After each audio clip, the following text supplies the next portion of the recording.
Il y a 10 ans, j'ai décidé que j'allais devenir entrepreneur. J'ai eu la chance d'avoir des parents présents et je savais déjà à l'époque que j'avais envie d'être présent moi-même pour mes enfants. Et c'était clair à l'époque, et ça l'est encore aujourd'hui, que créer une entreprise était la meilleure manière de m'offrir ce temps. 10 ans après, aujourd'hui, mon entreprise gagne 100 000 $, dont je dépense environ 30 000 en frais d'entreprise. Et donc après les impôts, il me reste environ 50 000 $ pour vivre. C'est énorme.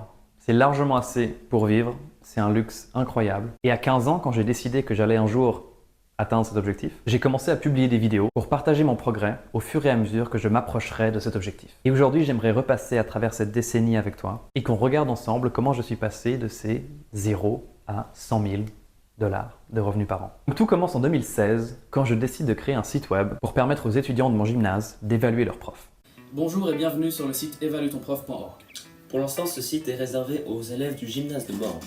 C'est entre guillemets mon premier projet entrepreneurial et j'ai énormément de chance. En quelques jours, le site est partagé sur la plupart des groupes de classe. Des centaines d'étudiants envoient des évaluations sur le site. Ça crée évidemment un drama pas possible au niveau de l'école. Des journalistes m'appellent et je finis par me faire expulser du gymnase pour quelques mois, ce qui en retour génère à nouveau plusieurs articles dans différents journaux suisses. Certains professeurs adorent, trouvent l'idée super, d'autres détestent l'idée. Et avec les deux amis avec qui on a créé le site, on devient un peu les célébrités du gymnase pour un petit été. Il y a évidemment plein d'anecdotes à raconter, mais je crois que l'essentiel c'est que j'ai eu énormément de chance, que ça a créé un boost d'ego pas possible chez moi. Certains journaux parlaient du Mark Zuckerberg de la Suisse. Et à l'époque, j'en ai tiré la leçon qu'il suffit de lancer un site web, de créer un projet, et naturellement les gens vont arriver, ça va devenir viral, il y aura des articles de journaux, etc. Et évidemment, le long des années qui ont suivi, j'ai dû réaliser, j'ai dû apprendre que c'était pas le cas. L'année d'après, je pars en Angleterre, et c'est là que je commence vraiment à publier activement des vidéos. Et qu'ils puissent voir étape par étape comment j'ai changé, qu'est-ce qui s'est passé et comment j'en suis arrivé là où j'arriverai dans 3 mois, 5 mois, 1 an, 10 ans, je sais pas. Je parle de tout et de rien, c'est vraiment ridicule à regarder maintenant 10 ans plus tard, mais la naïveté et l'arrogance de ce petit Nathan est quand même très chou. Est-ce que je crois aussi que nos pensées affectent notre environnement en fait, et que si vous passez votre journée à avoir des pensées positives, et ben ça va vous affecter positivement. Et c'est vrai que le temps c'est la chose la plus précieuse qu'on a. Je veux dire, on peut tout acheter avec de l'argent, mais on peut juste pas acheter du temps. Là, les secondes pendant lesquelles je parle, l'inspiration que je viens de prendre, je vais jamais revivre la même. C'est durant cette année que je fais vraiment ma crise d'adolescence en mode entrepreneur. Je sèche les cours pour aller à des séminaires de business.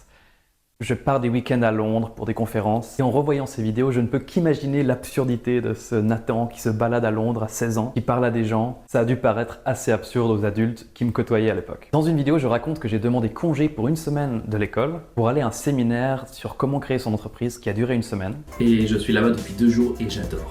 J'adore l'univers, une énergie exceptionnelle. Et du coup, en fait, là-bas, le truc, c'est qu'à midi, il n'y a rien à manger. Du coup, j'ai eu l'idée, et si je faisais des plats sains pour eux à midi, que je ferais payer. Et donc, je me suis juste levé, puis j'ai dit, est-ce que quelqu'un aimerait une salade pour demain? Et il y a eu des oui. Et c'est comme ça que j'ai eu le premier profit de ma vie. Et ça reste touchant, ça reste un beau moment. Donc la première fois que j'ai fait de l'argent, gagner de l'argent. C'est pas grand chose, hier c'était 6 pounds. Et aujourd'hui j'ai refait la même chose, ce sera avec un taboulet. Et cette fois j'ai fait 18 pounds de profit. Donc voilà, évidemment je pourrais pas aller beaucoup plus loin parce qu'il n'y a pas beaucoup plus de clients et tout ça. Mais ça change la mentalité parce que tout d'un coup je réalise que des gens sont prêts à payer. Et ça je m'étais toujours dit mais c'est pas possible. Encore maintenant quand j'y pense je me dis est-ce qu'ils le font juste par gentillesse? Et en même temps je me dis qui est prêt à payer 4 pounds, donc c'est le prix d'un menu McDonald's ici en Angleterre. Par gentillesse, ça me paraît bizarre.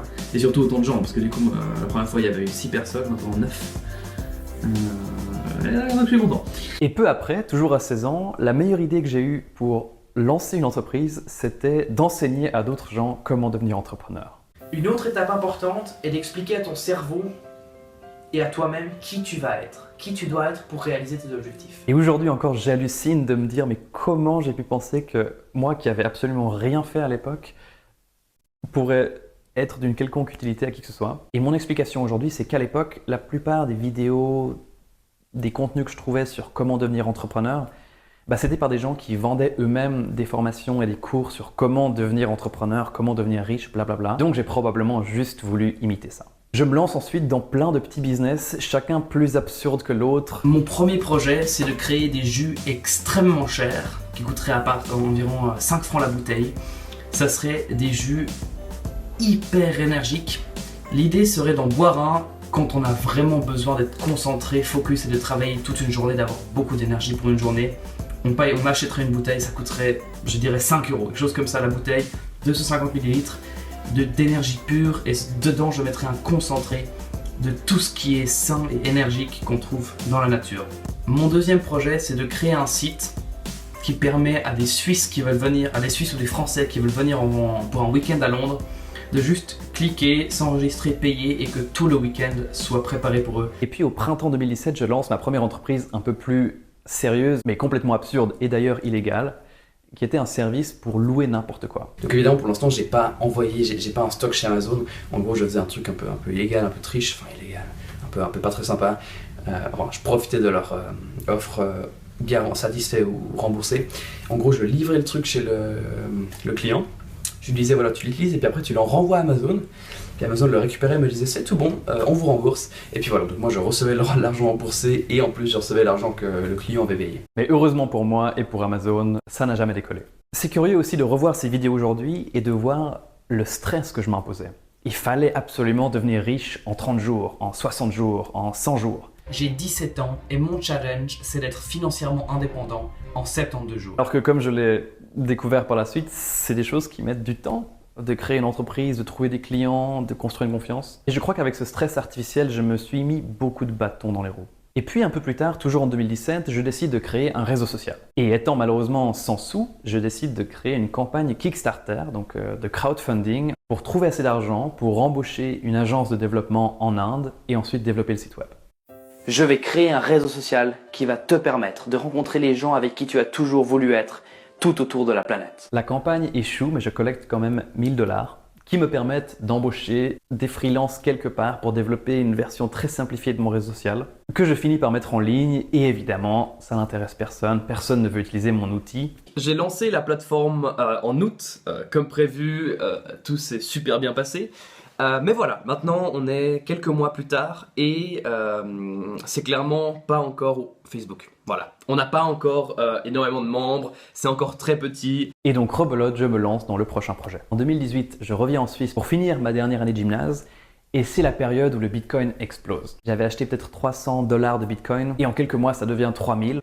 Et c'était juste hallucinant l'argent que j'ai gagné. Donc en gros, quand j'ai vendu, je suis reparti avec environ 4000 €, un truc comme ça. Et si j'avais attendu encore quelques semaines de plus, j'aurais pu tout revendre pour environ 16 000 €. Donc là, en ce temps-là, j'étais déjà un peu flippé. J'étais là genre, mais c'est hallucinant ce qui se passe, ça va genre trop cracher, c'est une bulle. Et donc toutes ces autres petites idées de business que j'avais eues à l'époque, qui avaient gagné 10, 20, 30 $, paraissaient soudainement ridicules. Je finis d'ailleurs par créer un cours sur comment acheter des crypto-monnaies avec lequel je vais gagner 1 000 $, donc je crois que c'est les premiers 1 000 $ que j'aurais gagné. Et puis en été 2018, je finis mon gymnase. Ça fait 3 ans que j'ai décidé de devenir entrepreneur. Je n'ai toujours pas d'entreprise, toujours pas d'argent. Évidemment, en bon rebelle comme il se doit, je refuse catégoriquement de faire des études et je trouve un job dans une start-up à Londres. J'ai relativement galéré, trouvé un stage et voilà, j'aimerais t'expliquer comment j'ai fait étape par étape. Tout d'abord, voilà, j'ai 18 ans, je suis en train de finir les études. Donc au niveau des papiers, j'ai rien du tout, j'ai aucune crédibilité. Donc la première étape, ça a été de réaliser que sur le papier, j'ai très peu de chance face à d'autres gens qui sont déjà à l'Uni, qui étudient dans des écoles de business ou des trucs comme ça. Il a fallu que je trouve tous les trucs qui me différencient de la moyenne et les mettre en valeur. Donc tout fier, une semaine après avoir récupéré mon diplôme, je m'envole à Londres pour commencer à travailler. Salut, il est samedi soir, comme tu le vois, mon lifestyle change un peu. Là, mon samedi soir, je fais quoi? Je le passe à bosser. Je suis pas payé énormément, je suis payé juste assez pour vivre à Londres. J'ai un travail qui me rend heureux, je suis hyper libre, je fais ce que je veux, je suis entouré de gens géniaux. J'apprends énormément. J'ai la chance que la fille dont j'étais tombé amoureux en Suisse à l'époque décide de me rejoindre à Londres et on vit 6 mois ensemble à Londres, à travailler chacun pour nos entreprises respectives, avant que la vie londonienne ne nous épuise complètement. Je vais partir de Londres. C'est dû en partie que ma copine déteste Londres. Oh bon, ça va, elle aime moyen, on va dire. Et aussi que clairement, ça fait un moment que je suis à Sweatcoin et j'ai réalisé que En gros, si je reste dans cette entreprise, peut-être qu'au bout d'une année, je vais devenir manager, je vais gagner peut-être 30 000 par année. Et c'est à peu près ça. Je vais rester bloqué là toute ma vie jusqu'à ce que l'entreprise meure, ce qui va probablement arriver. Puis en tout cas, déjà maintenant, je me fais vraiment chier.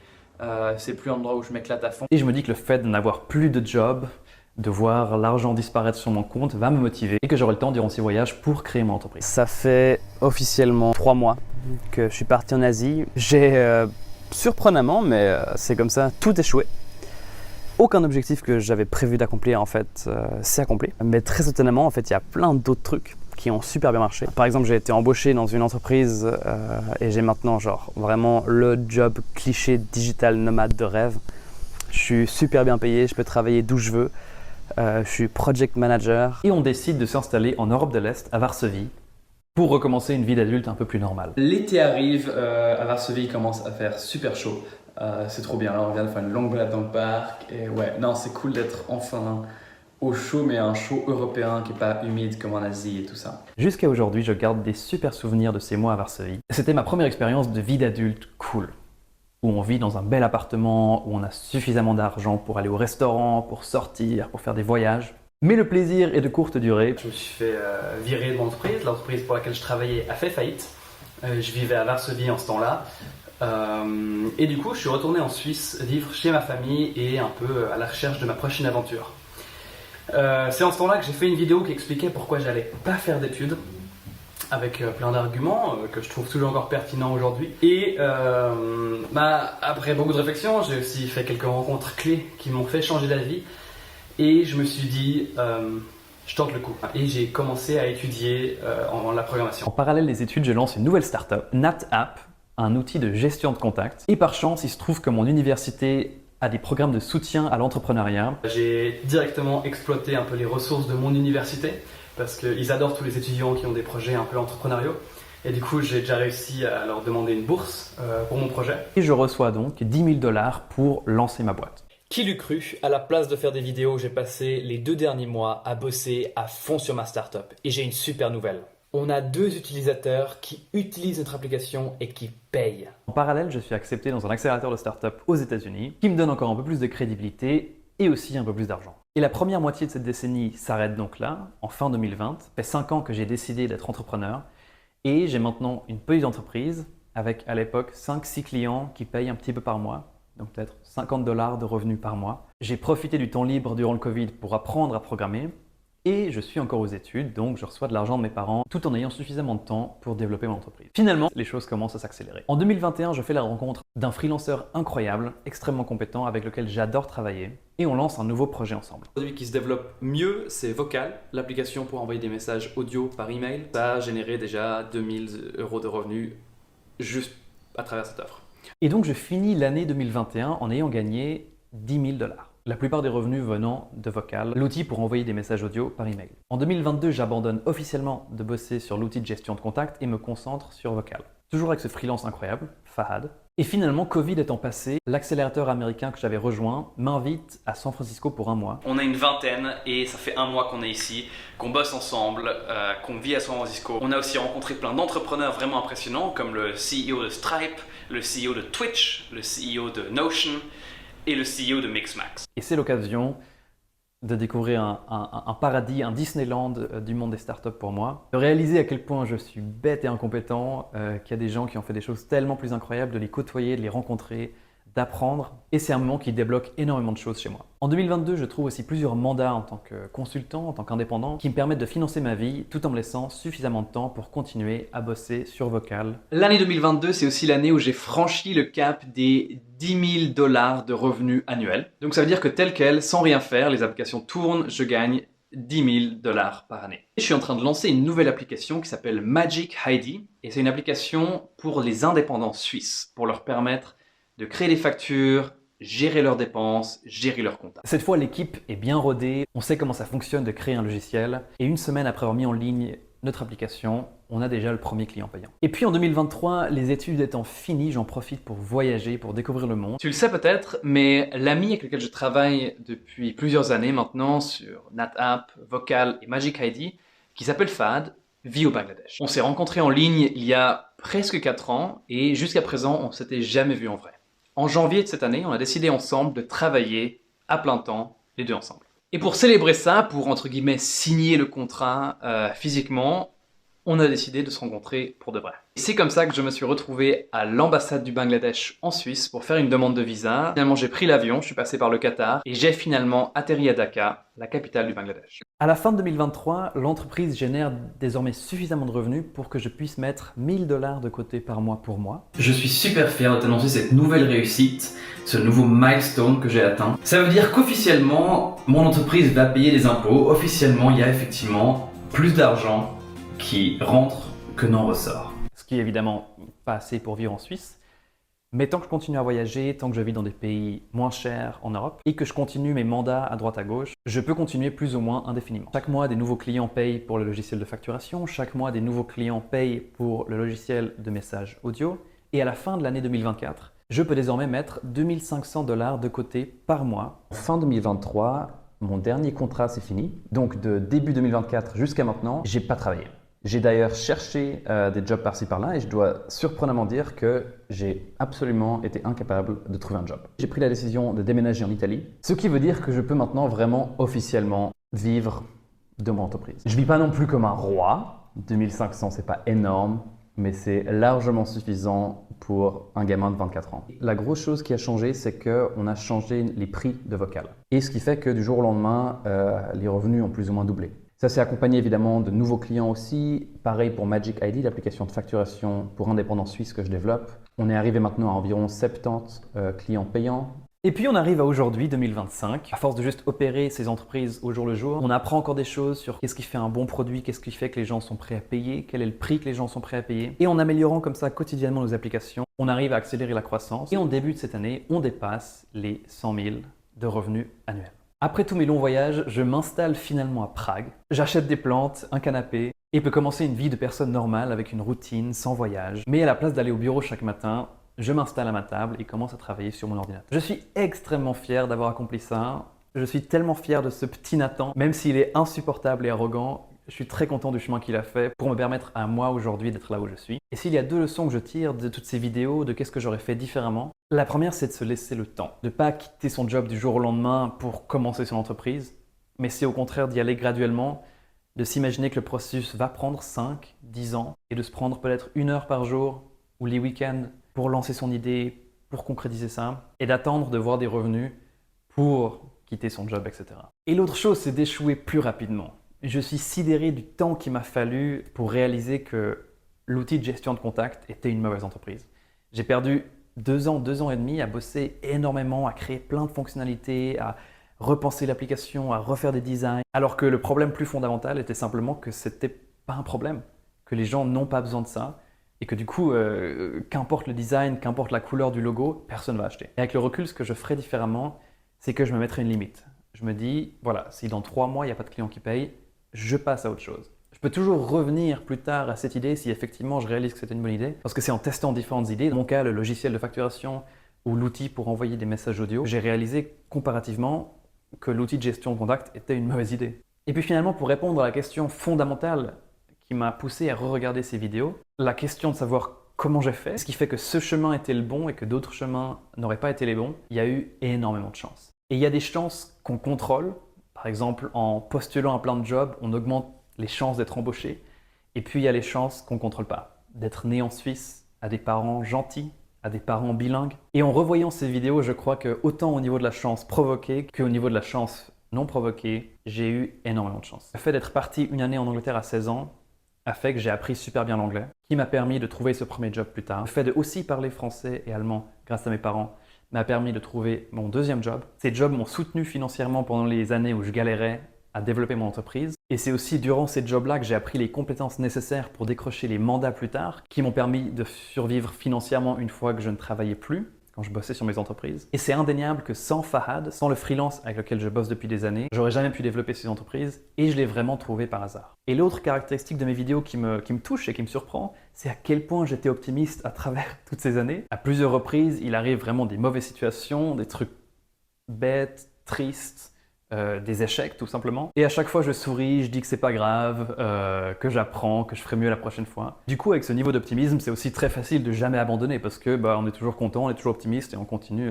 tout le temps et du coup on finit éventuellement 10 ans après à pouvoir en vivre. Et donc que sera la suite? Pour moi cette vidéo conclut un peu cette chaîne YouTube. J'ai voulu filmer le parcours de quand je commence à quand je finis. Je suis arrivé là où je voulais arriver. Je réalise aussi maintenant que j'ai suffisamment d'argent pour vivre que je m'en fous pas mal de l'argent. À l'inverse de certains de mes amis qui ont des entreprises de la même taille et qui veulent maintenant embaucher plus de gens, développer l'équipe, arriver aux millions, arriver à 5 millions. Moi, c'est pas du tout ce qui m'intéresse. Je veux maintenir ce niveau de liberté, ce temps libre que j'ai à disposition pour faire d'autres choses. Et je souhaite juste que grâce à ces vidéos, il y ait au moins une personne qui ait été guidée un petit peu dans son propre parcours entrepreneurial. Je suis évidemment disponible pour des questions, mon email est disponible. Et sur ce, aujourd'hui et pour toujours, je te souhaite une super journée. Ciao!